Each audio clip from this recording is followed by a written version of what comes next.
Hello. So Martha and Ronda and Kajal, if you turn on your cameras, you'll pop up here. So good to see you. Hi. Hi.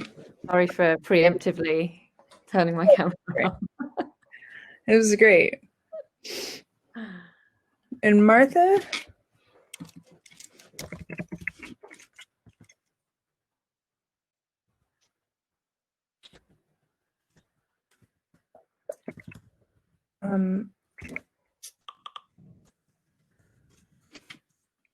Just a second, please. Hold, please.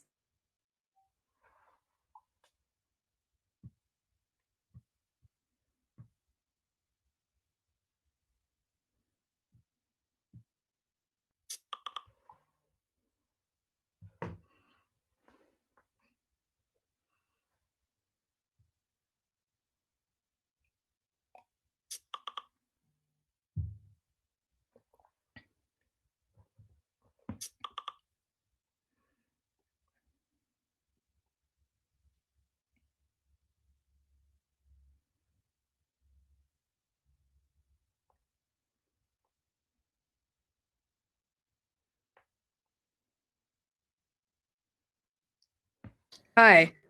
So I am just going to try to see you all through the candle wax that's on my screen. You missed it, Ronda. So thank you all so much for joining us. I'm going to do bios. I'm going to just start introducing you both before Martha joins. She's here, just not in this room. So we're just going to bring her in here. So let's get rolling. It's so good to see both of you. So on our panel today, we are joined by Kajal Odedra. She's a writer and activist with over 12 years of experience in the campaign sector. As the executive director for Change.org, the largest petition platform, she has grown the platform to over 17 million users here. She has supported some of the biggest people-powered campaigns here in the UK, and I would also say globally. It doesn't have that in your bio, but I'll add some color. One of my favorite things about Kajal, and how we got to know each other, she launched the People of Color and Campaigns Network to help address the systemic diversity problem in campaigning. She's on the board for Save the Children UK. Yes, and her first book, which is amazing and wonderful, and we gave it out last year a lot, is called Do Something: Activism for Everyone, a guide to grassroots activism. It's out now, so check it out. We will share that in the link. And then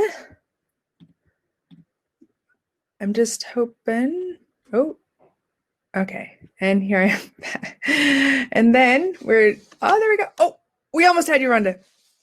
We're also joined by Ronda Železný-Green. Hey, Martha. So Ronda, this is not on her official bio, but I'm just going to tell the other story. So Ronda and I met on WhatsApp. We both supported the same presidential candidate early this spring and still do forever. We're close to getting matching tattoos, but we haven't. And so we've gotten to know each other over the last few months a lot. And so pleased she can be joined. Joining us today, in addition to being very prolific on WhatsApp, she has other skills. She's a diversity, equity, and inclusion change maker. And she creates systems to empower Black people, women, and people with disabilities and other marginalized populations in the technology and education sectors all over the world. She has 15 years of experience spanning 5 continents in the public, private, and civil society tech sectors. She's a Black and Native American cis woman who excels with ADHD. I did not know that about you, although it makes sense now. She has extensive experience delivering action-oriented training that integrates the themes of racial equity and justice and gender with global perspectives. And I could keep going on and on, but she's fabulous, and I'm so glad you all get to know her today. And then finally, we're joined by Martha Lane-Fox, who probably needs no introduction, but I'm going to anyway. So Martha Lane-Fox is the Baroness Lane-Fox of Soho. She's the chair. I hope you can see behind me my Soho nipple tassels. I mean, if you didn't have that, then I don't think this would be complete. Like I actually only invited those. I didn't invite them.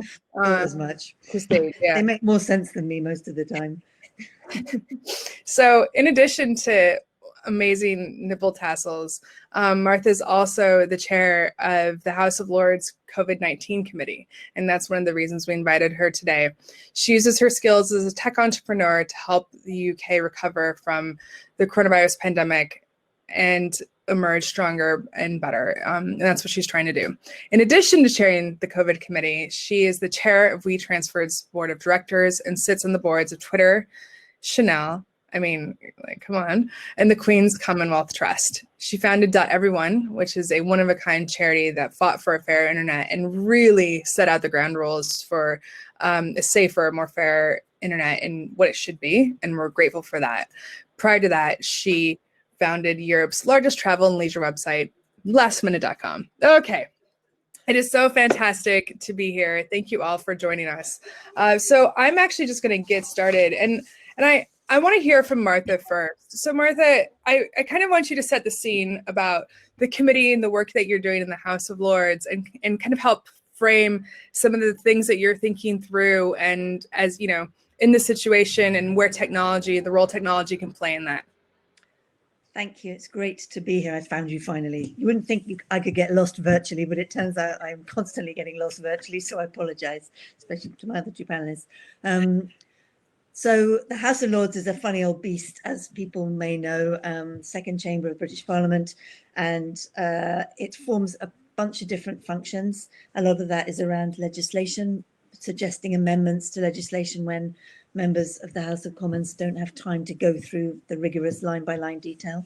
But also select committees are another very important way that government can be scrutinised, and also there can be kind of interesting debate around particularly challenging issues. And the House of Lords has a bunch of committees, some which sit jointly with the House of Commons and some which are standalone select committees. And I was thrilled to be asked to chair the Select Committee on COVID-19, specifically looking at the longer term, not a kind of inquiry about whether or not there was enough PPE in the summer or how test and tracing is going, but more trying to imagine, perhaps beyond COVID is the wrong way of putting it, but think about how the different strands of society's economic and social well-being may or may not have shifted as a result of this period of time. And even more than that, what can we do to make sure that we build back the most resilient, sustainable, inclusive, equitable society? And so we're doing lots of different work. Select committees produce kind of traditional reports that the Prime Minister has to respond to, but we also have many other tools at our disposal. One of the first things we did was a big kind of listening exercise, asking people in the UK what they thought the long-term implications of COVID would be. Felt it was important to go out into the wider world rather than just sit even in the virtual building of Parliament and just assume we know what everybody was thinking. And we had some really phenomenal submissions. We had pieces of art, poetry, all kinds of different things. And perhaps what we discovered is not kind of the most surprising stuff in the world, but it was important to have it reaffirmed. I think, you know, people's anxieties group around some quite clear themes, and that's true if you look at the kind of expert research that people have done as well as the kind of anecdotal stuff. People are very anxious about inequalities, both in relation to them, but also wider society, anxious about both new inequalities, particularly, I guess, the ones that we feel we've seen in such sharp relief as a result of this virus, educational inequalities, health inequalities, but also just the inequalities that existed in society anyway, deepening further around work, around housing, whatever the strand might be. So that's the first piece. The second piece was around care, and this isn't in priority order, I'm just giving you a few of the themes around care, you know, both care in your own environment, so older people, younger people in your own family, but also just how we manage care as a society. Clearly, again, every country is struggling with that broad notion of care, how we pay for it, how it should work, where it should happen, and all of those themes. Thirdly, children and young people. I'm 47 and I feel so lucky that I started my career in life back in the late or early 90s. Not now. It's harder now, more demands, more challenges, less work, higher skills needed, all of those things that I think I took for granted when I was starting my working life.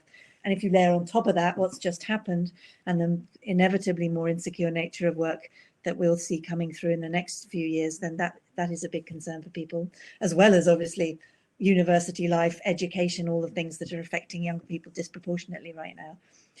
Next was a lot of complex views around technology and the kind of notion, my words, but living online, if you like. If you think that the last 8 months has been just an acceleration through everything, we've had 5 years in 8 months, arguably, and we've had this leapfrog into digitalization that was coming, we knew was happening, but was probably happening at a kind of more steady pace, not for everyone, but a more steady pace. If you had told me even a year ago that I would be voting in Parliament on one of these, I'd have thought you had been smoking crack.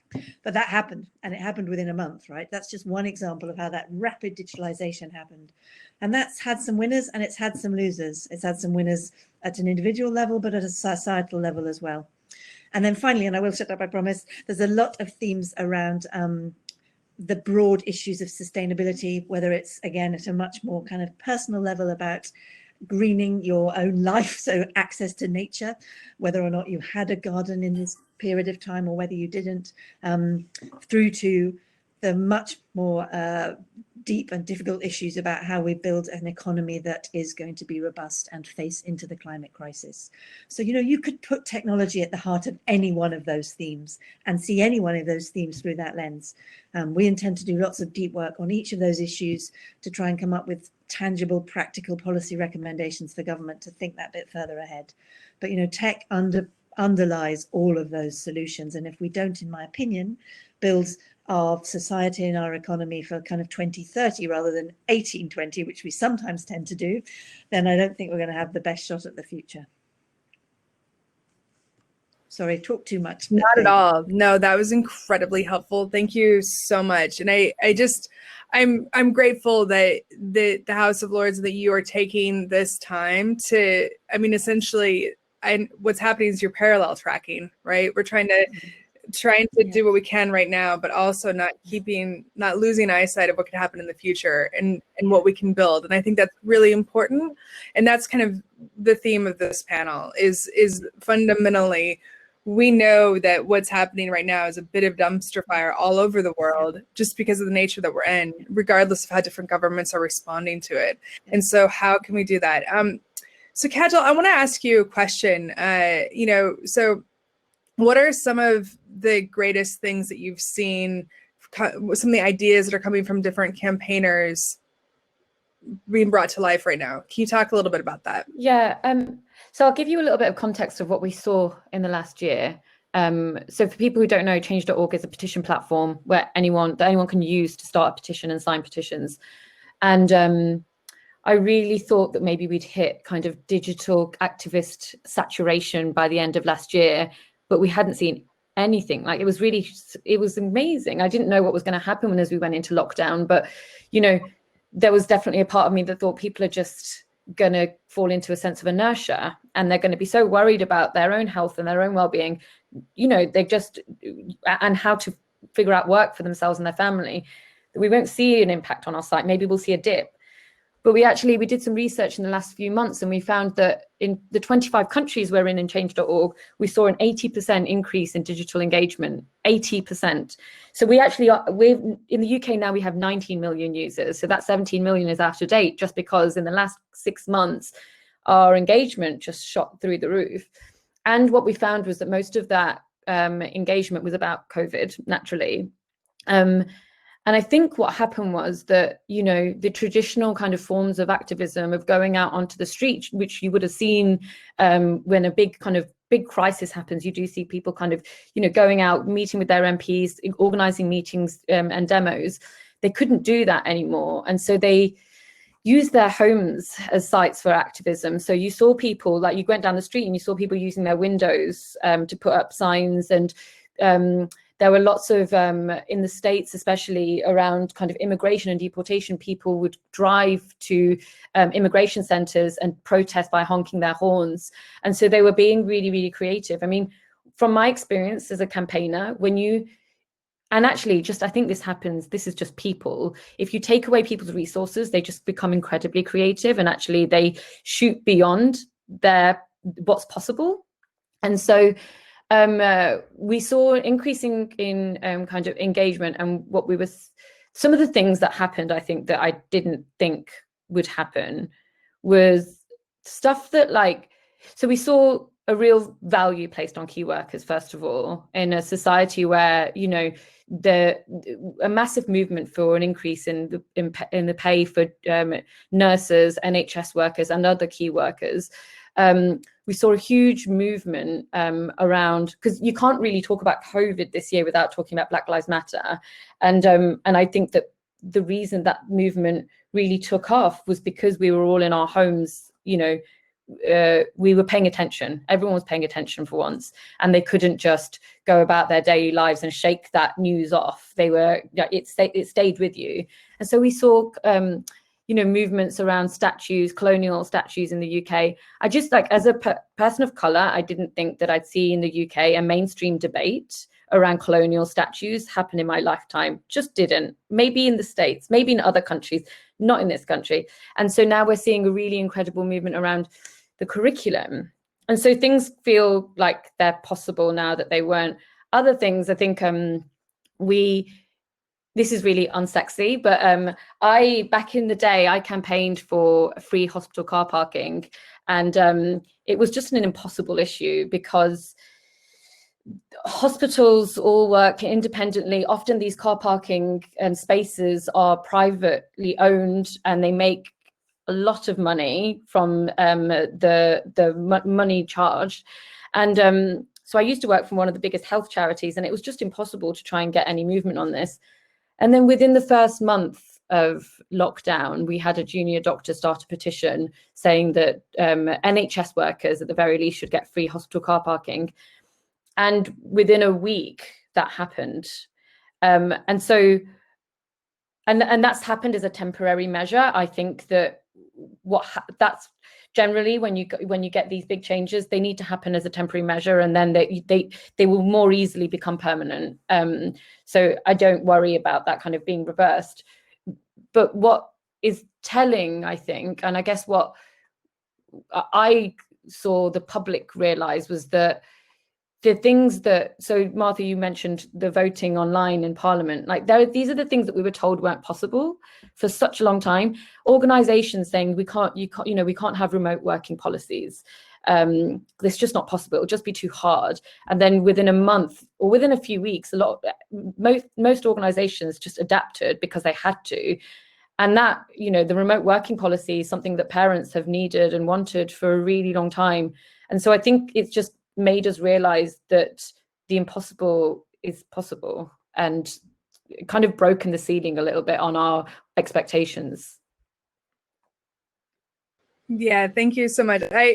So for 6 weeks, I at the beginning of the pandemic, didn't really know what our business model, the ADA's list was, and so scrubbed in with another company to help Camden's official response. And to that point, watching that overnight switch that had to happen, but watching public sector employees show up every day. I mean, and by show up, I mean in their garages and in their living rooms and doing what they in an attic, but to deliver the essential services was absolutely, it was amazing. It was breathtaking. It was terrifying, but it was really exciting. And I think that in that fear is a great opportunity for change across all of our large institutions. And I hope, like, I want all this to be behind us, but I hope we don't lose that. I hope we don't lose that ability that, like, to Martha's point, we actually just did it. That's really, I think that's one of the best, not the best things to come out of this, but I think it's an important thing to remember that it's happened and it will continue to happen. Ronda, I wanted to ask you, like, what are some of the best things that you've seen? It's always best things, but the best ideas or the best things that have turned into reality that have come out of the last few months? And what do you want to see more of?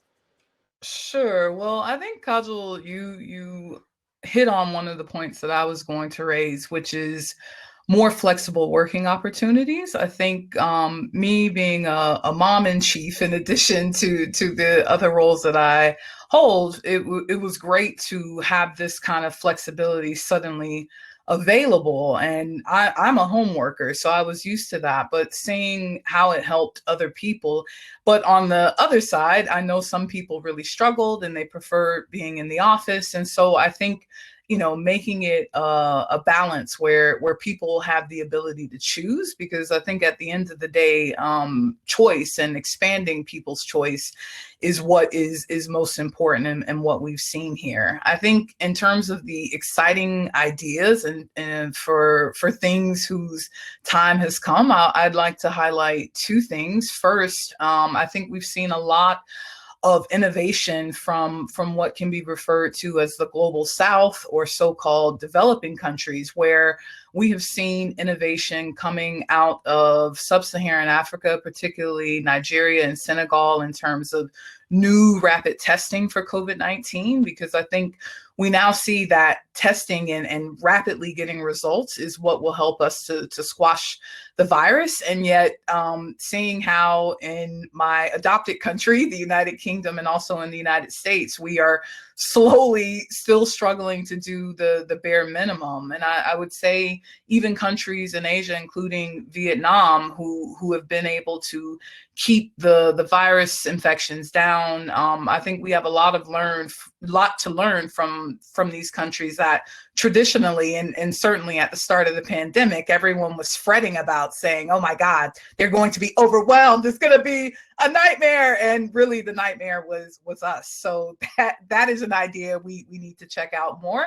And then number two, I think something that is reflected, not only in the ethos of Ada's list, but in this panel, is just the exceptional female leadership that we have seen for those countries who are fortunate enough to have female leaders during this time. A lot of people have focused on the fact that, we have people like the leaders of Taiwan and also New Zealand, who are both female, who have been able to, not only have a firm grasp on controlling the virus, but are continuing to take decisions that benefit their people. So I know a few people who live in Germany, which, is most of us know, is led by Angela Merkel.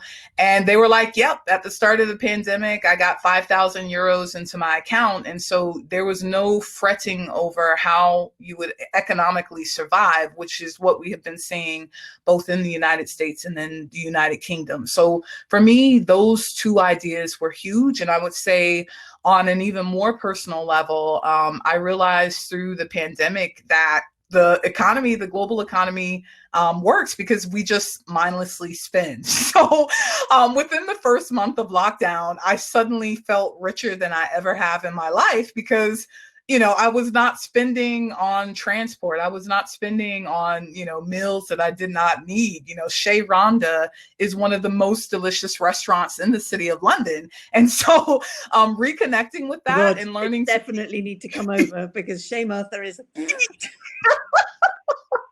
yeah, so it's like, this consumer capitalism that I think, is fueling the global economy. We're really seeing, what things are important. And I think, the turn to see, so-called key workers, they're absolutely essential. And we have not been treating them as such before now. And I hope that this will be something that we see restructured, even once the pandemic calms down a bit.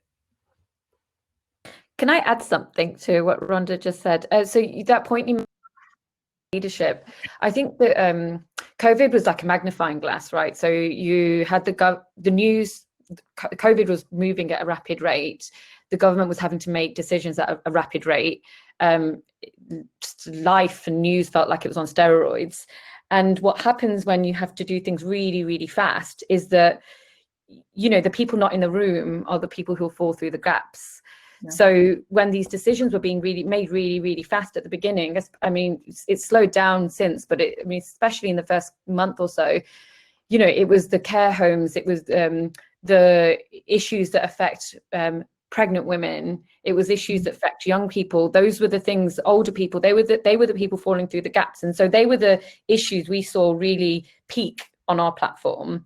If you look at, so we've got a massive campaign on our site, started by this mum and her doula, called about maternity rights, because as a pregnant woman, you can't go to your appointments with your partner. The people making those decisions, they just won't have thought of that. They don't understand what a traumatic experience that can be for a person on their own. And then the A-levels situation. So when the government basically said, we're going to predict A-level grades using this algorithm, it was the schools where the kids that went to the kind of, the less well-off schools, they were the kids that were going to get downgraded. And so then we saw a massive movement of young people on our platform basically saying, no, this is going to affect us. And what that tells me is that the future, however we reshape the future, it really has to have just more experiences, more lived experiences, and more diversity at the decision-making table when it's happening at such a rapid rate. You don't have time for we just can't afford to lose people in the same way.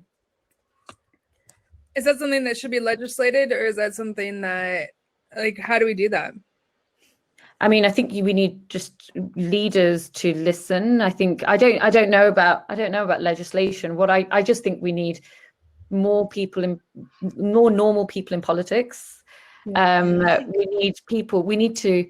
I mean, this is a philosophical thing, but I think we need to change the idea of what leadership means. I think there's a real ego attached to leadership, but actually we need our society. Like we saw amazing leadership with mutual aid communities kind of coming together. That's leadership to me, but it's not. And I think women often lead in a low ego way, definitely not a blanket rule, but I think, I see the pregnant mums that are using our platform to campaign, and they do it in a way that shares the power out. And so I'm not sure about legislating. I think that we just need to encourage more of this, and we need the people in charge to listen, and maybe, we need to change who's in charge. I think there's two things here. I agree with you, Kajal, but what I find interesting is, firstly, looking at examples where there has been some attempt to legislate this is quite interesting. So maybe you're aware of what they did in Rwanda after the genocide. I know a little bit about this only because I made a World Service program about this with my friend Fee Glover, and we were looking at where in the world had the best policies around certain issues over a series of things. And one of the issues was gender representation in public life, or no, just across the board, but particularly in public life. And it's only gender, it's not, ethnicity or necessarily socioeconomic group, which I know partly is what you're also talking about, all those lived experiences. But in Rwanda, just partly because of necessity after the catastrophe of the genocide, they legislated that 50% of decision makers in public life had to be women. Now that went for the right thing, right? It wasn't putting women on boards. It wasn't about, quotas of numbers of people into a certain organization. It was decision-making power. And I thought that was really interesting. I mean, I'm not an expert in how that then played through the system, but got to believe that that's a big step forward for nothing else other than just equality reasons, let alone whether you think it makes better or worse decisions, right? So I think that there's that piece of the puzzle. But I also think, kind of a bit to Kajal's point at the end, there's a book, maybe it's behind me, it's next to the nipple, it's above the nipple tassels, called New Power, which you may be familiar with. And I just can't, sorry, Henry Clemens and Jeremy Heinleins. They wrote it after the Obama victory, so you guys should definitely be all over this. And their argument and their thesis is just that, power has irrevocably shifted. And, even this notion of kind of political leadership being the only leadership we need, or legislative power being the only power we have to kind of stand behind. Of course, they're important, but that actually, if you look at significant shifts, cultural shifts and, economic shifts that happen now through this combination of much more low-res collaborative networks, people building up power, exactly as both Ronda and Kajal have so articulately described. So I think it's kind of interesting about when does that break something at a political level that just means there is such a big disconnect by how people get stuff done versus how people kind of in power think stuff is being done, and how you join those two things up it's really tricky. But I think it's kind of fascinating, and I feel like that, exactly to your point, has this has just accelerated that trend, perhaps, that it is this kind of local community organizing that's just been astonishing. I think we need to, I worry about, we forget things easily, and I worry about us moving through this moment and getting back to normality. And there has been incredible community building happening across the country over the last year. And I think what needs to happen now is a real push for change from the bottom up. People are not happy across the country. They do. Brexit was just such a crystal clear warning sign, but it just didn't feel like that was turned into a movement for change. What it really felt to me was it was just turned into this fight between the powerful elites into trying to change the Brexit decision, when actually there was a real movement from the bottom saying, we're not happy, but it didn't turn into kind of, well, let's try and change the system here in this country. And this is another opportunity. And so, what Martha, you're doing is really exciting to me. And I'd love to know how we can kind of get more people involved in that and kind of like, what that future proposal looks like. So I would add to both those discussions, I'm very much for legislating when it's things that people would not do on their own. And so to that effect, I would say that improving or legislating for ethnic and gender pay gap. So right now we do have the gender pay gap reporting, but I don't think it was through Change, but I think it was a parliamentary petition for, ethnic based pay reporting. And I don't think it passed. And so a lot of people mobilized behind that, because if you look at this in the context of COVID-19, who are the people who are dying the most at the highest rates? And we know that are Black people, Asian people, Latinx people, and other minority ethnic groups. And so when you put on the one hand that, we're dying at these higher rates, we're also, when we're dying poorer because we're not being paid fairly because of racist human resource practices. And so I think for me, that is one thing that when you're talking about legislating for this, at least in the United States, there has been a movement and a push towards increasing, the minimum wage. In fact, I just voted in Florida, and, raising our minimum wage to $15 an hour is on the ballot. And these are things where, I think from the bottom up, we are trying. And I think that there is an absence of leadership that is courageous to take a stand on things that are potentially uncomfortable. I know, having lived in the United Kingdom for almost a decade, race and discussions around race and how that racism infests every aspect of your life, including how much you're paid, including your access to NHS resources, including your ability to afford the best medical care. All of these things are coalescing into what I am calling a twin pandemic, racism, which has been persistent for well over 400 years. But now with COVID-19, we're seeing how it really comes together. And I think, a basic thing that the United Kingdom could do is to report on that ethnicity pay gap. But, that would take courage. And I think people do not want to realize just how bad this issue is, and then to trail, how that impacts people of color in the United Kingdom. So, for example, there was a study released by Citigroup not that long ago that said that since 2000, racism in employment and other areas of U.S. society has cost the economy $16 trillion. So I do wonder how much it's costing the UK economy, and what are the knock-on effects for that now that we're in this pandemic and we see that people who look like me and Kajal are dying at higher rates than everyone else. So it's interesting, because what it sounds like, if I were just to play this back, is there's a number of things that we're saying as Martha and her team look to rebuild post-coronavirus. Is there's almost, what are some of the structures? Like, how can we not better facilitate, because it's not about keeping campaigners down, but how can we actually, what does that civic engagement look like? And what is the way to kind of, I guess,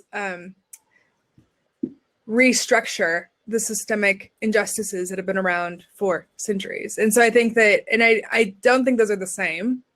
But I do think that both of them being in place works and is better. So I'm sorry, Martha, you're going to say something, but that's just kind of what I'm hearing from a structural perspective that I think is very interesting. So I'll start with this, and I'm sure Martha will add as well from her experience in government. I think we need to have 3 new departments or ministries depending on where your government is. And I think the first one should be like a ministry of peace and reconciliation. We sink hundreds of billions of dollars into wars. We sink hundreds of billions of dollars into keeping, building walls and keeping people out. But, this is something that former presidential candidate Dennis Kucinich from Ohio used to talk about a lot. Like, why don't we have a Department of Peace? Why don't we have something that is actively working towards reconciling people and bringing them together? So that is one suggestion that I would make. The next suggestion that I would make is something that was actually in the Labor government, although they were not in power, so you couldn't really realize it. But Dawn Butler, the MP, she was the leader for the shadow minister for women and equalities. And I think that this is something that, really needs to be taken seriously, because again, whether it's affirmative US or other equalities policies here in the UK, I think that white women traditionally have benefited the most from this, and we need to have more thinking around how can women who look like myself or Kajal, how can we also benefit from some of this legislation that is in place to kind of, make things more equitable among people. And then the third department of ministry that I would propose to help put these new structures in place would be one of inclusive innovation. So right now, most ministries of ICT or technology or wherever they sit, these are things where it's still that kind of Silicon Valley ethos that's kind of permeating it. And some of the best innovation that I've seen, I grew up in a poor working class neighborhood, and I used to marvel at the things that my father could do with not many resources. And you see that kind of innovation, throughout places where, necessity is the mother of all innovation. And I think if we do more to bring more people into creating inclusive technologies and inclusive approaches, we would start to see real systemic change, throughout, and backing all of these 3 ideas with government resources would do a lot to make sustained change. Yeah, I think that's really interesting. I helped create a new government department in the UK called the Government Digital Service, and I have to say, well, I'm proud of that experience. I was just at the tip of it, I wasn't the execution weight, but I was part of the founding team.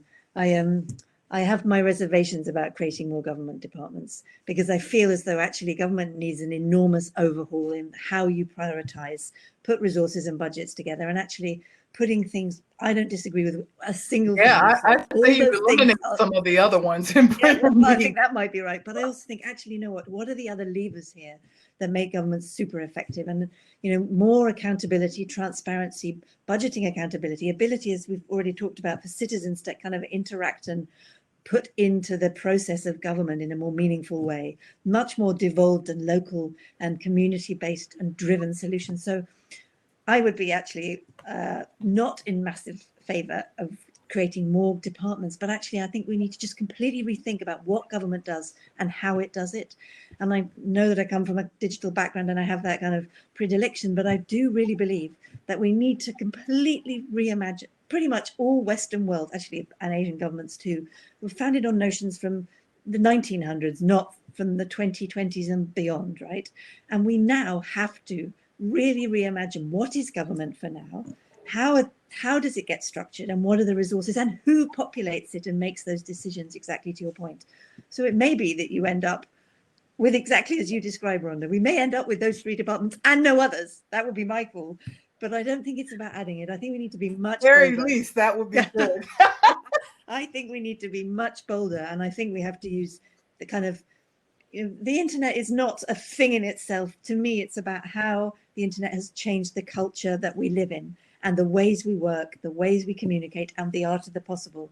But it has not yet shifted how we have an interaction as a society. And that's the bit to me that I think we personally need to address. I just totally agree. And because I worry about creating more when the stuff that's there is so bad and dysfunctional. But there is stuff going on around the country that is amazing. There are pockets of brilliance. So another book recommendation is Hilary Cottam's Radical Help.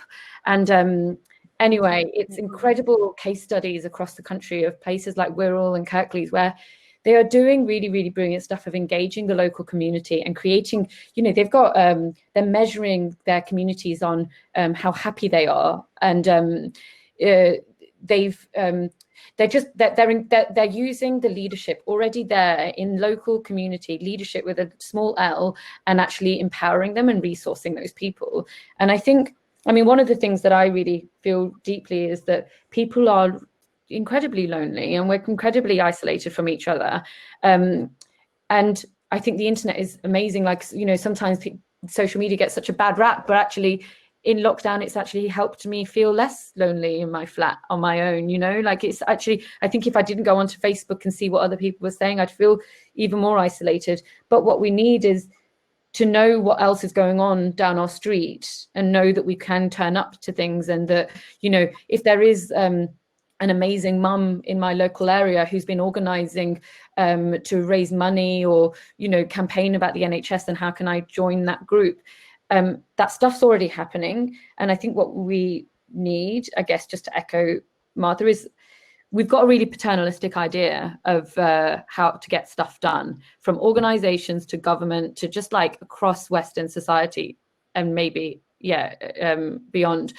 And it needs to, what I realized actually during Black Lives Matter was that all of a sudden these companies were going, oh crap, we need to do something. Then they turned to their Black staff and they were like, what should we do? And, those people were already exhausted and tired.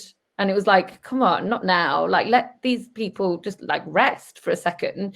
But also, what to do. You just need to let go of power and you need to, almost just turn it upside down. And I think that's the same in our kind of in government and how to get stuff done. I'm calling it mutual aid style politics. And I think that that's what we really need. We just need to unleash the power in our communities.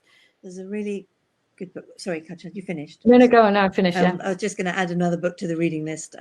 You may be aware of it, but there's a brilliant guy called Anand Giridharadas. I can't even say my friend's name. Winners Take All, and he wrote a book a couple of years ago. And it's a long book. We can find many kind of podcasts with him on it where he describes the ideas in it. I'm sure people would enjoy it.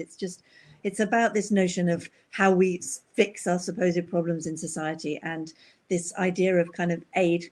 Slightly different subject we're talking about, but it was so closely linked that the notion of how you fix stuff is basically often using models and money generated from exactly the ways that broke the things in the first place. And that actually all these billionaires setting up foundations, from Gates to Blah to Buffett to whatever, saying, we've reaped the rewards of capitalism and we're now going to donate generously through mechanisms that are filled with people that look like us, rather than saying, maybe we should just take a bit less and do it a bit differently.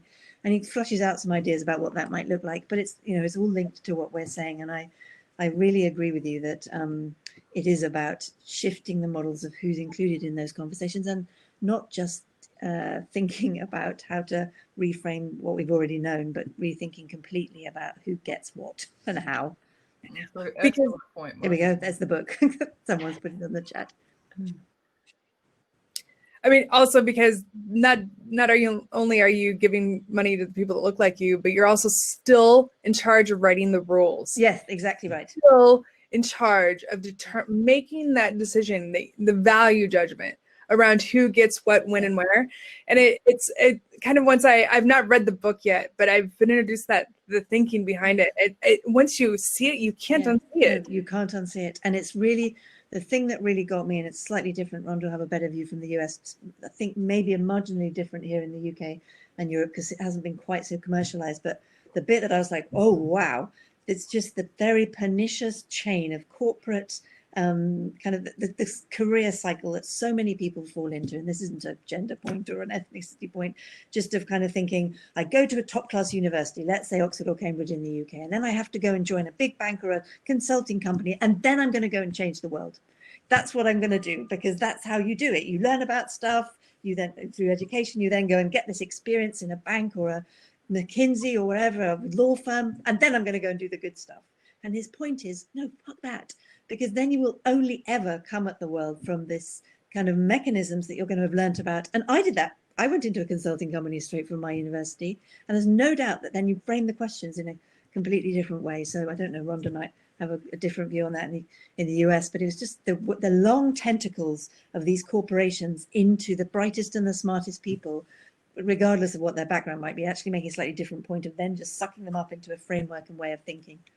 Can I just say, so I was listening to a podcast the other day, and I'm going to retell this badly, but I'll just make the point in a really vague way, and they were talking about how, you know, there was an assumption, there were studies done, and there was an assumption that biologists would come up with the answers, to the biggest biology questions, and chemists will come up with the answers to the biggest chemist questions. And then what they did was, in a study, they just asked these different people to write papers and write ideas for a practice that wasn't their own. And they found that the chemists came up with the best biology answers, and the biologists came up with the best chemist answers. And the reason for that was that they were just thinking about things completely differently, because they weren't schooled and conditioned already. Yeah. And well, that's just sorry. Pardon? No, I was going to say, arguably, that's an absolutely brilliant description of, in my opinion, what's just happened in the technology sector in the last 5 to 10 years, right?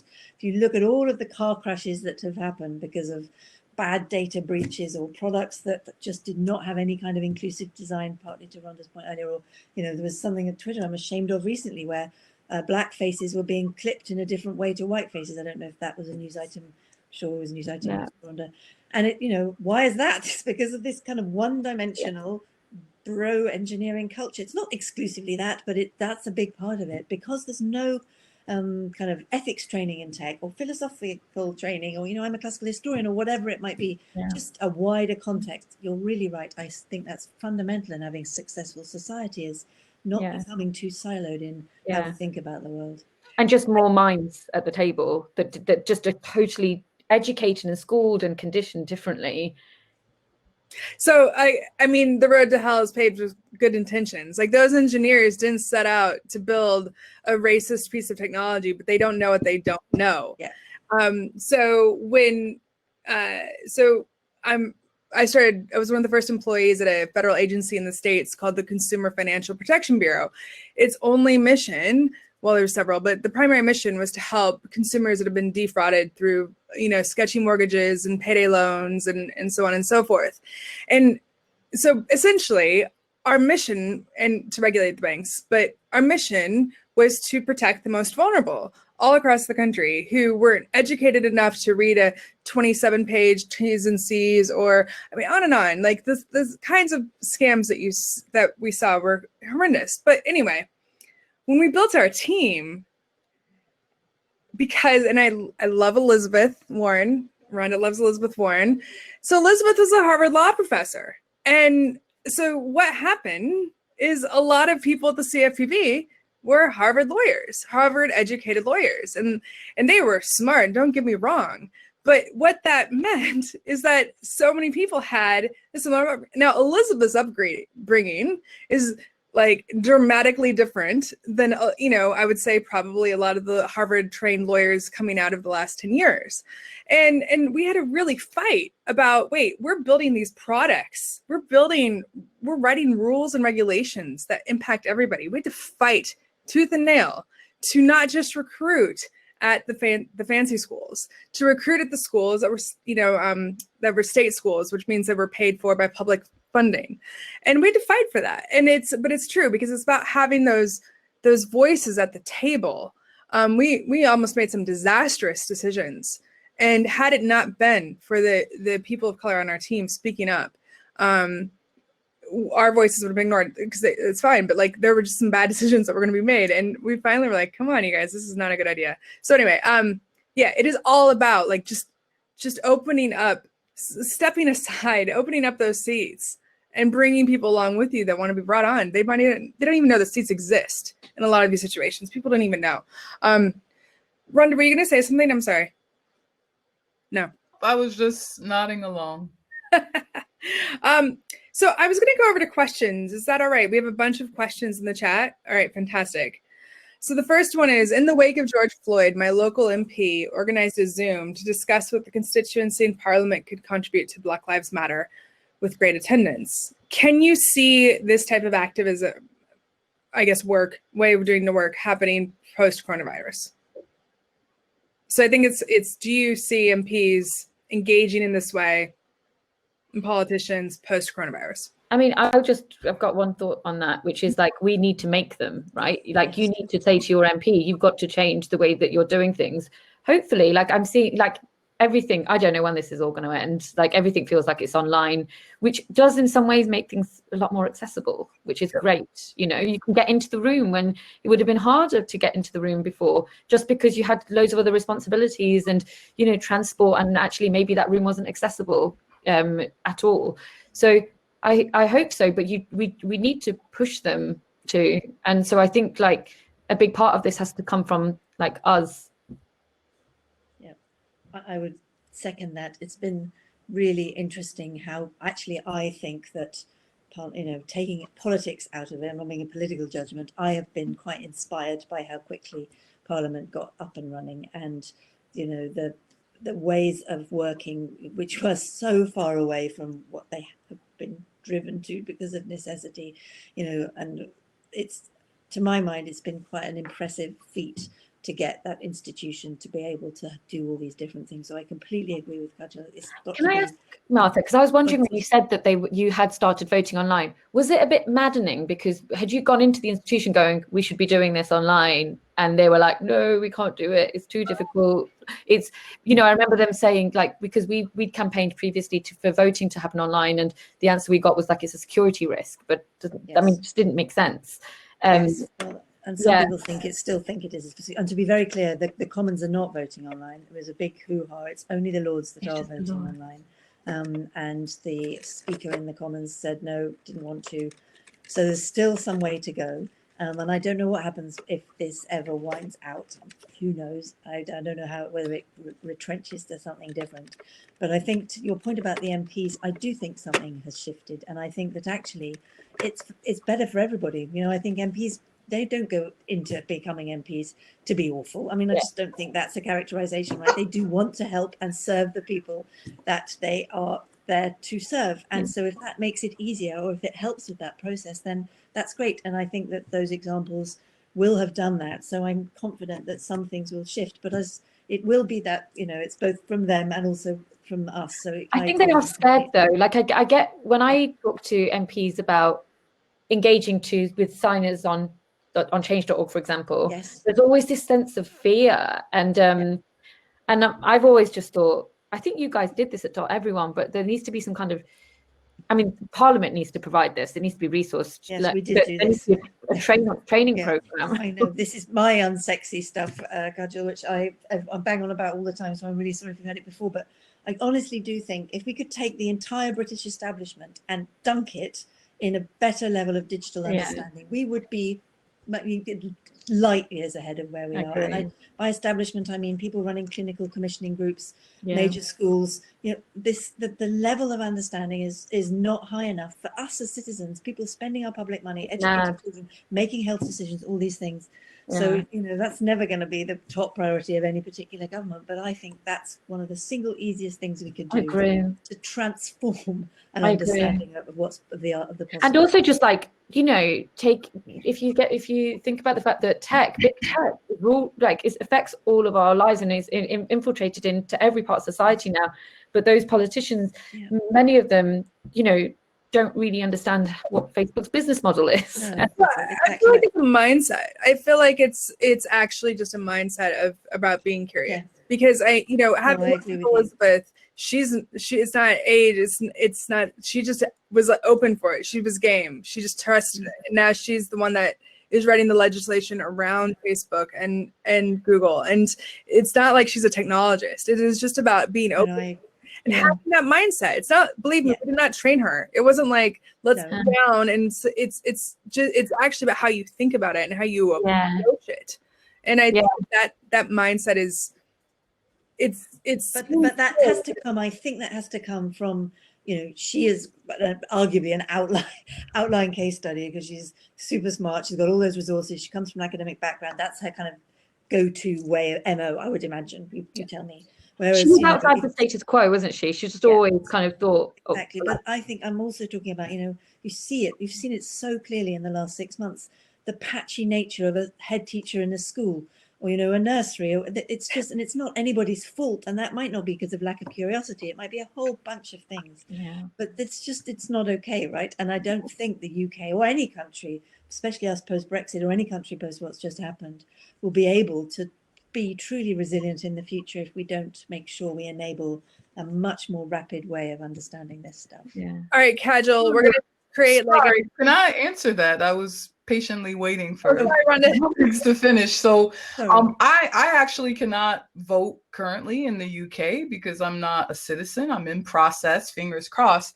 But I would say one of the things that is a challenge in the UK is that so much of the allyship around Black Lives Matters is performative, because earlier in the pandemic, or just before it started, we saw Angela Rayner and Keir Starmer kneeling, like the Colin Kaepernick kneel, and then the results of a labor investigation into anti-Semitism also revealed a huge anti-Black racism within the Labour Party.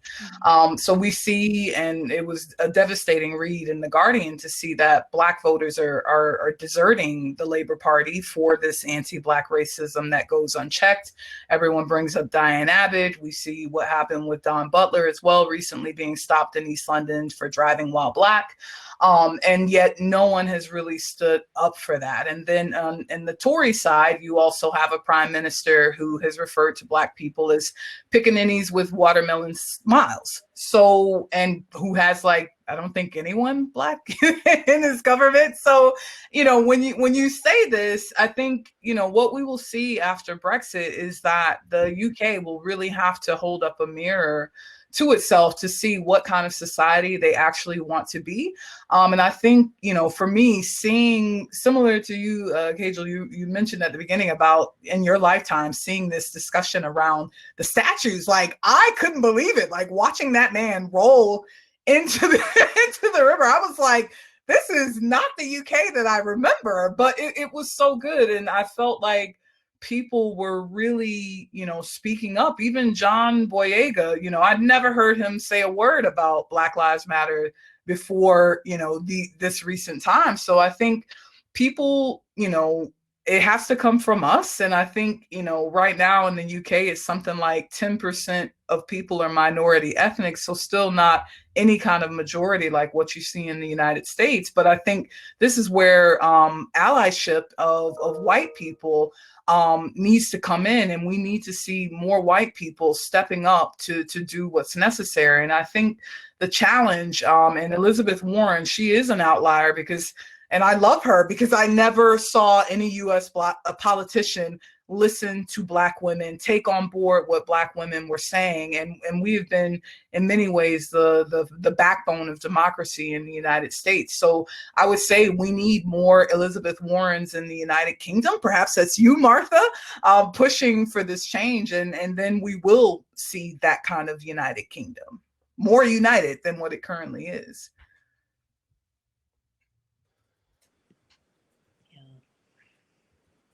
Yeah. Yeah, we're silenced because nothing to disagree Martha with. Elizabeth Warren. Martha Lane-Fox. Okay, no. Thank you, Ronda. I absolutely agree. And what I was thinking is, I'm just excited about all of this. So next question: how can we make sure that government is better equipped to build and manage digital and data services for people in the COVID and post-COVID world, especially with headlines on tech capability and costs. So how can we make sure the government's better equipped to build and manage digital and data services for people in post-coronavirus?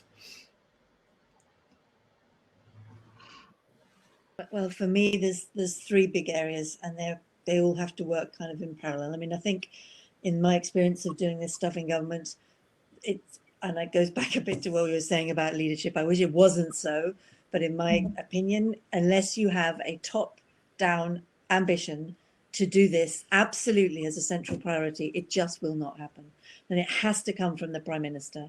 And it then has to filter through the civil service, or there will always be a reason, especially in the complexity of what we will face post-Brexit, post-COVID, to push whatever digital piece of the puzzle to the side and the margins. And if we had any success with the government digital service, love him or loathe him, it was because David Cameron was 100% signed up member of the We Must Digitally Transform. And then you had members of the cabinet, particularly Francis Maude, who then drove it through government. And it is fundamental. And, you know, I was an entrepreneur and I spent so much time going around, literally doing like a sales pitch. All the cabinet ministers, all the civil service head departments, that was my job. And it was the biggest sales job ever. So you need to have that top down, like this is the direction of travel. That cannot be underestimated, in my opinion. I was much struck by speaking at a conference after Tony Blair, sorry, terrible name drop. And he said that his single biggest priority, if he was Prime Minister now, would be the digitalisation of the UK, completing the digitalisation of the UK, particularly around government. He saw that as just fundamental to success. And I was really struck by that. And I thought, well, whether that's true or not, that having that as a priority is key. So that's the first thing for me. Secondly, you know, we don't have a good enough infrastructure. Simple as that. We may think we do, it's shit. You know, I'm sitting here in the middle of London and very frequently I can't even get a mobile phone freaking signal. I'm lucky I have all the resources in the world. We need to make sure everybody has access to high quality, low cost infrastructure. And then thirdly, it goes back to this piece we've already discussed about understanding and skills, and however you do that, for so many different ways of doing it. I'll be quiet, but those are my three biggest. Thank you. Yeah, it's a follow-on question from that. That's very similar to you, Martha. What are the challenges that are holding government back from embracing digital? Is there anything else that you want to add on that? Right now, what is holding government back is it just has not been put as a central priority. You know, I think it is in pockets. So I think, you know, there's stuff in the NHS that they would say they have been empowered, you know, NHS X and these different bits where they're trying to put digital at the heart of stuff. But, you know, I go back to my central point. Unless Boris stands up and says, we are going to make the UK the most digitally resilient and effective country on the planet, putting sustainability, digitally inclusive design, all those things at the heart of what we do, then I don't believe it will happen. Because I do Martha, why do you think that is? Like, is it because Boris and his team and his kind of front bench don't understand the power of it? Is it because they're just not taught?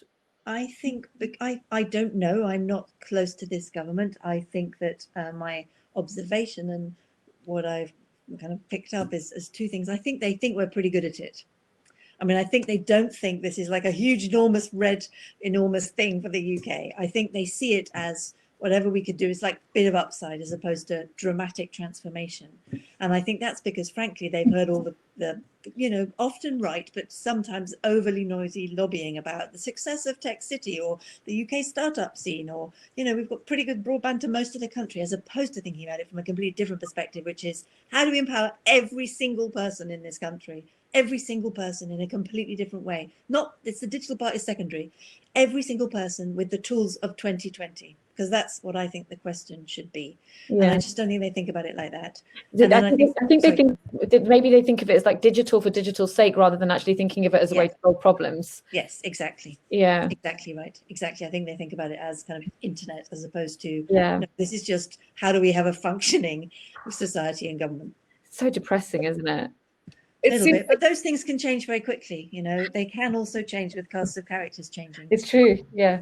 And so it sounds like the kind of some of the big three things on that one are simply around how do we actually restructure how government delivers its services. So what that looks like digitally online is one aspect of it. Another aspect of it is how do we restructure government to and democracy to enable that civic engagement and participation that we've been talking about. And then the third is the least, is the not so sexy one, which was like, how do we actually, get tech literate thinkers, on elected and thinking about that and making it front of mind. But I totally agree with you. And I don't want for 1 minute to suggest, I don't think the internet is the answer. That's not what I'm saying. But I'm saying we have to be at a starting point of what we are able to do in the current world, right? Otherwise, I don't believe we'll be able to have an effective economy to solve our very, very deep social challenges. It's like the bar that you have to step up to, and we're not there yet. That's all I mean, especially post-Brexit. We're going to very much need these tools. Martha, Ronda, did you want to add anything to that?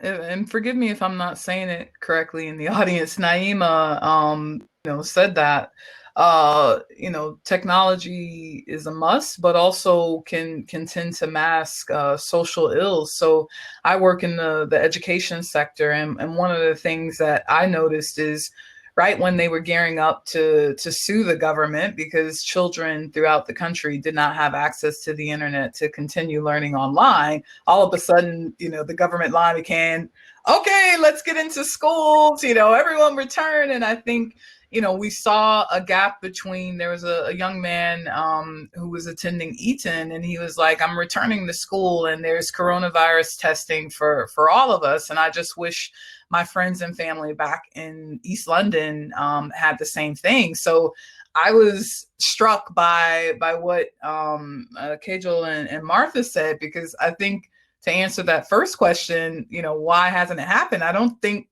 they care because they're taken care of and their friends and cronies have everything. But because that does not impact their immediate sphere, they're not moved to act. And I think that we have unfortunately seen that this is true. Like, there are many people in rural areas in the United Kingdom who do not have access to the internet. And if they do, similar to what Martha said, sometimes it's pretty shoddy and no one is working to fix it. But I'm certain that, Jacob Rees-Mogg and Boris Johnson and Matt Hancock do not experience these same issues with connecting. And so similar to what you just said, Kajal, we need to elect politicians who actually care and really care and have lived that story of going without. Because I think when you have people where their regular experience is having everything they want all the time, you get complaints about £150,000 not being enough to afford a nanny, as opposed to, I can't even get online, so I've lost 6 weeks of learning. So I think, elect people who care, and then also realize that, it is us, who can change that. And I don't know if, the United Kingdom is, I don't know, aware of that, given the way the last election went. But I'm hopeful that this pandemic will really reveal true faces and inspire change. Yeah, can I just to add on that, so when I was growing up, most families in where I lived, there was one computer in the house, and so if you needed to do anything, you'd Bagsy time with that computer. Now the way that we own technology is completely changed, and a friend of mine who's a teacher in a quite a rough school around the corner in Hackney, he basically said that all of a sudden the government expected these kids to be able to do lessons online, but they had smartphones. They didn't have a computer in the house. And that's how they were getting the internet. There wasn't a one computer in the house for most of these families. And so what they ended up doing in this school was just buying iPads for the kids. And that's great that one school did it. But then what about all of the other schools where the kids don't have a computer or an iPad at home so they can access lessons? And with this pandemic, it's not going to go away overnight, and also we just know now that we need to be robust, and we need to be able to be ready for things like this in the future.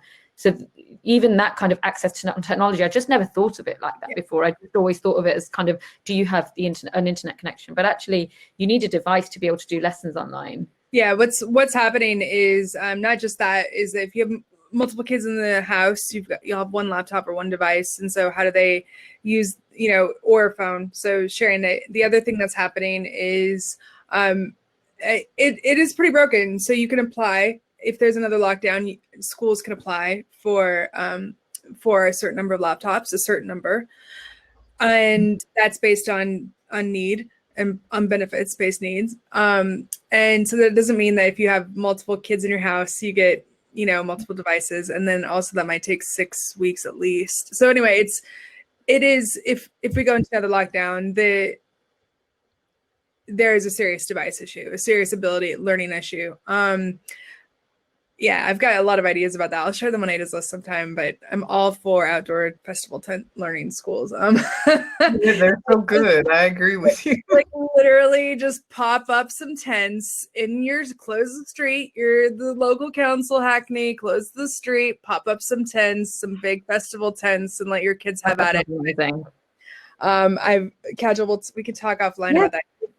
I've heard we need to do some campaigning to be able to we actually need to do some campaigning to be able to learn in parks.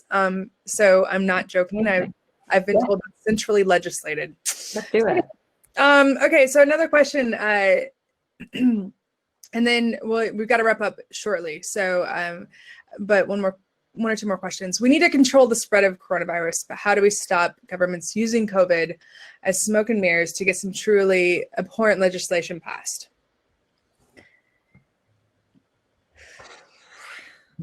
I mean,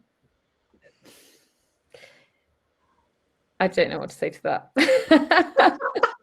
I mean, it was the highest voted all the time. It happens all the time, and it's called it's like this thing called dead cat strategy. Like, just kind of like look over there, and then this is going to happen.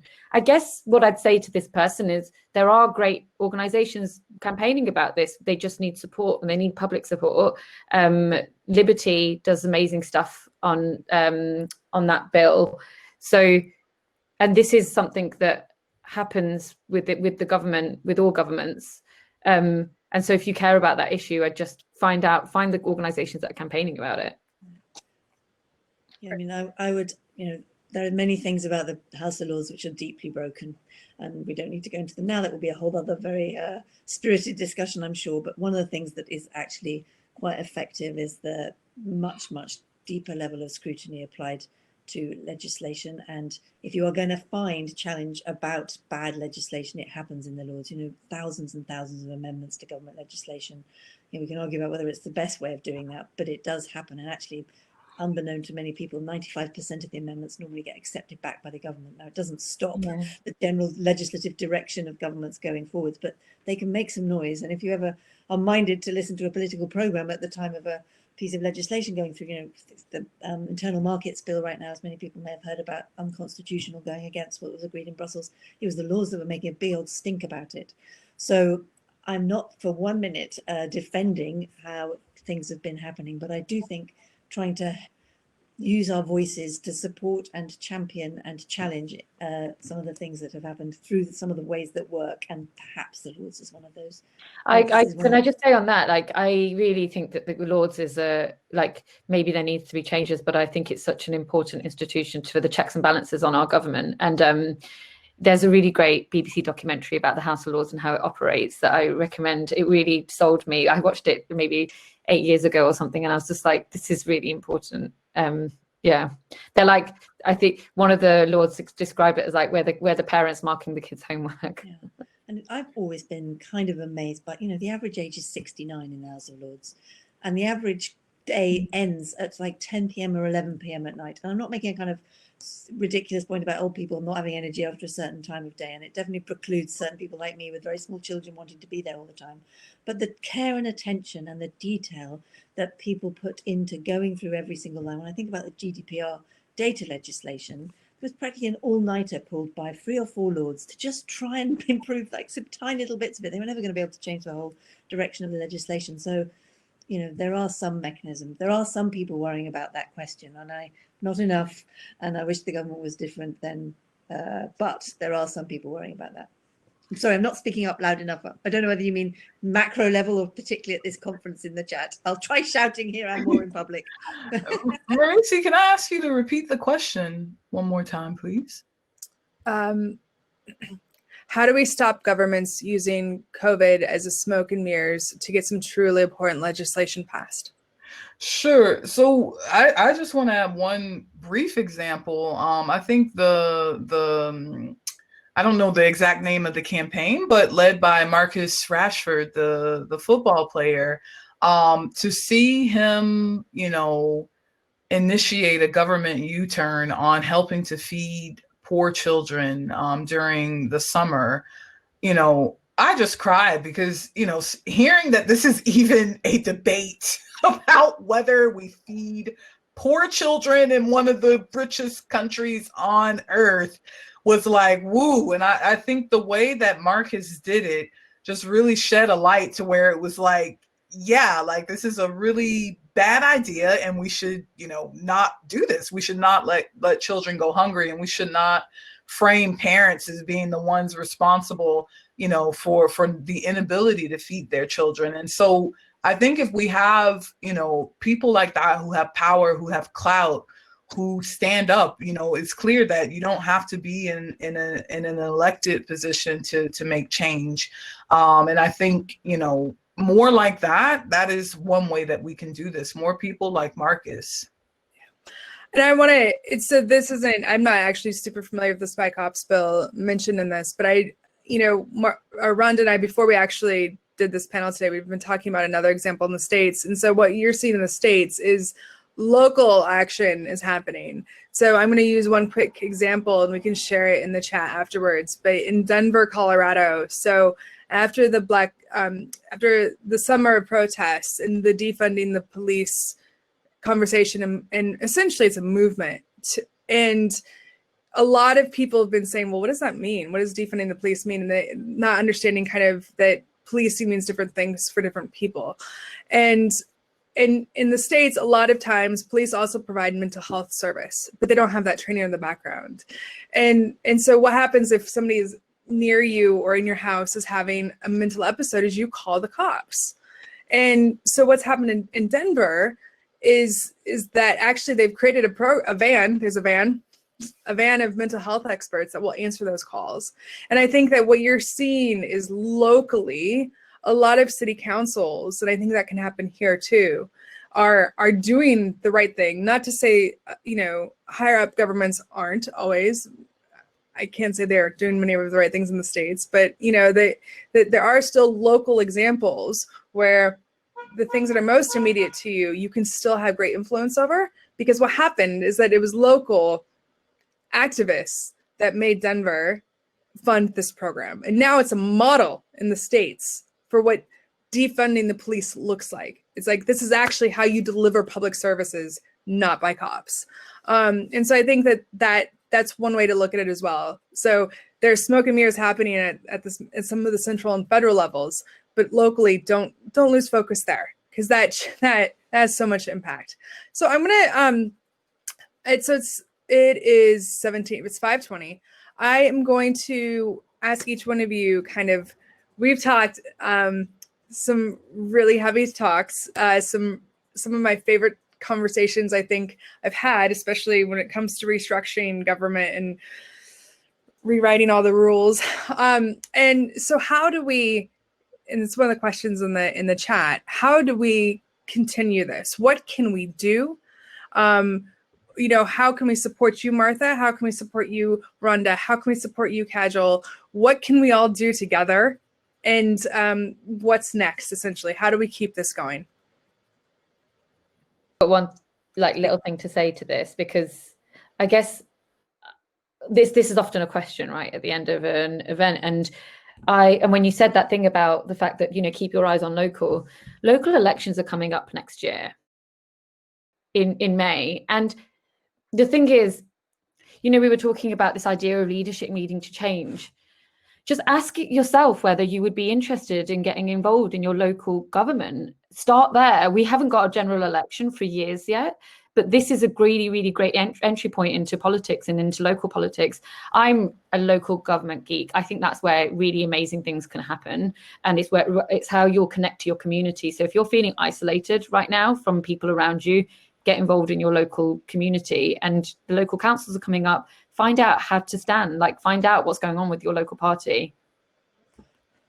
Because I will raise my hand to say we will do this. We will sponsor this on Ada's List. What I mean by sponsor is if any of you all in the audience want to get engaged and start considering running for options, to the point of this entire conversation, we need more women. Exactly. We need more women of color, more Black women, more brown women. People who understand tech. Understand technology. Doing this. And Martha might have some of our backs if we do that. So we are happy to, create a channel for people that want to do it. So message me if you're interested. I'm sorry, Ronda and Martha. Ronda, over to you. There are so many things, but working in educational technology, I think, what has been said regarding, looking at access from not just having connectivity, looking at it from end to end. I do a lot of work. In fact, during the pandemic, after I recovered from coronavirus myself, one of the things that I did was help other teachers and educators and trainers, bridge the gap between, home and school. So helping to find open educational resources, helping to get people access to devices, helping to shape fundraising ideas in this area. And I would say that, again, one of the most underfunded sectors of any country is the education sector. So I think, Martha, I know maybe you don't have as much role in this, but please, more education into schools. And one of the ideas that I've been cooking up as of late is how do we really and truly embed digital citizenship into curricula around the world? Because I think, what the pandemic has also shown is that, the way that we connect with people online, the way that we deliver services, the way that we conceive of digital engagement, as Seyi Akiwowo of Glitch has pointed out in the floor of the European Parliament, something is fundamentally wrong. So how can we make this a part of 21st century education, which is something a lot of people talk about, but do nothing for? So I would say, like, if you were interested in working on something like that, like digital citizenship and curricula, get in touch. If you're interested in campaigning for more education funding from the UK government, please get in touch. And certainly, if you believe that Black Lives Matter, please do get in touch, because I think, the more people that we have reaffirming these things, these values, is when we will really start to see sustained change. Hallelujah. Thank you, I completely agree. And Kajal took exactly one of the points I wanted to make, which is just stand for office. I mean, if anyone is minded to, do it, because it is fundamentally important, because I don't believe we're going to structurally change the whole of the way that our parliamentary democracy works in this country. But I do believe it's much more likely if it's filled with people that look a bit more like you guys and a bit less like the people who are currently in power. So I agree it can be at a local level, but it would be brilliant if it was also at a national level. But I'm also an enormous believer in just getting involved in local community. In your school, as a governor, there might be a local charitable organization that needs your help. All those points of connection to, yes, it could be just immediately the place around you, but that also does then begin to give you some more levers and power to change.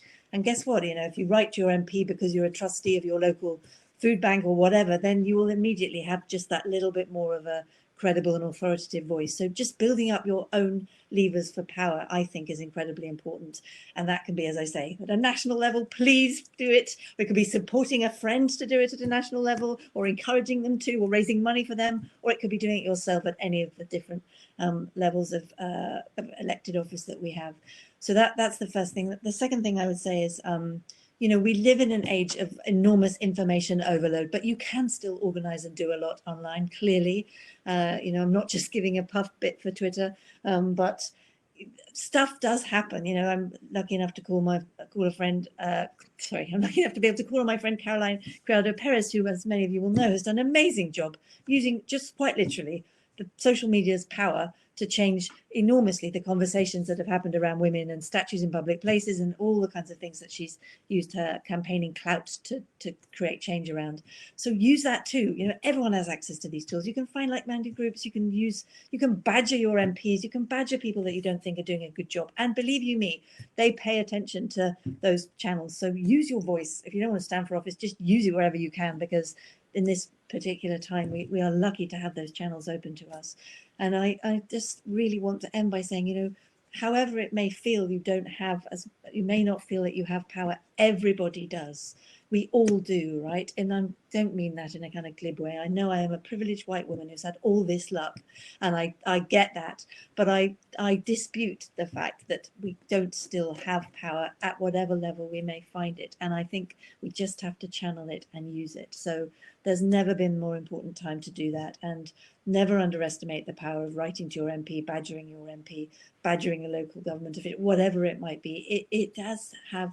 It does work, because that's why those people went into office. Sorry, a bit of a rant. So use your power. You've got it. Thank you so much. And there is a lot in that. And so we're going to be recording this and sharing it with you all if you want to re-listen to it. I want to echo what everyone had to say, basically, which is, and it's how It Is List was born. Just get engaged, show up, support each other. I'm a governor. It's hard work, but I love it, and it's important. And let me tell you, they need people who understand technology. There's a million things that we can all do in the little aspects of our life that actually have a huge impact. And so stay tuned. We'll carry this conversation forward on Ada's list. I don't know what it's going to look like yet, but we'll do it. Gosh darn it. And I just want to thank our 3 panelists. It has been such a joy to see each of you and to host this conversation. I feel so lucky and honored that we got to be a part of this. So thank you all so much for being here today, for making time in this crazy times. So thanks so much. And we will, Thank you, Ronda and Kajal, for all the work you do as well, really. It's really inspiring to meet you and see you and hear what you've been up to. So thank you. Yeah, same. It's an honor to be on this panel. You're awesome. So to leave the panel, all you have to do is turn off your camera and turn off your microphone. Okay. Thank you. Thank you all so much. And now I'm going to be joined by Miss Ashanti, I believe.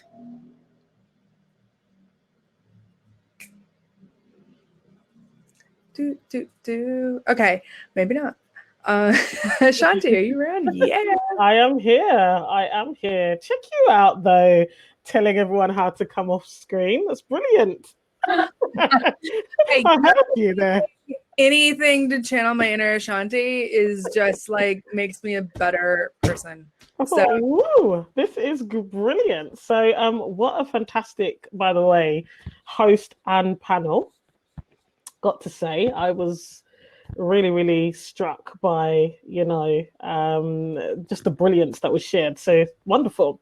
So now we are going to do a switchover, aren't we? So we will be ending this presentation, and what that will mean is that we will disappear from your screen and you will then see the cluster of tables again. Now this gives you an opportunity to switch tracks. Okay, we have the tech track and we have the career track, and different talks are happening in those tracks. So what you need to do, especially if you're on a desktop or a laptop, is look down just at the bottom of your screen around your control panel. You will see 2 labels. One will say tech track, the other one will say career track, and you can double click on either depending on which track you would now like to join. And that will take you through to another room that looks identical to this one, really, in which a talk will begin. Now, we are going to allow a few minutes for that switch over to happen. So if you want to remain in this room for the content that will be continuing in this room, please do.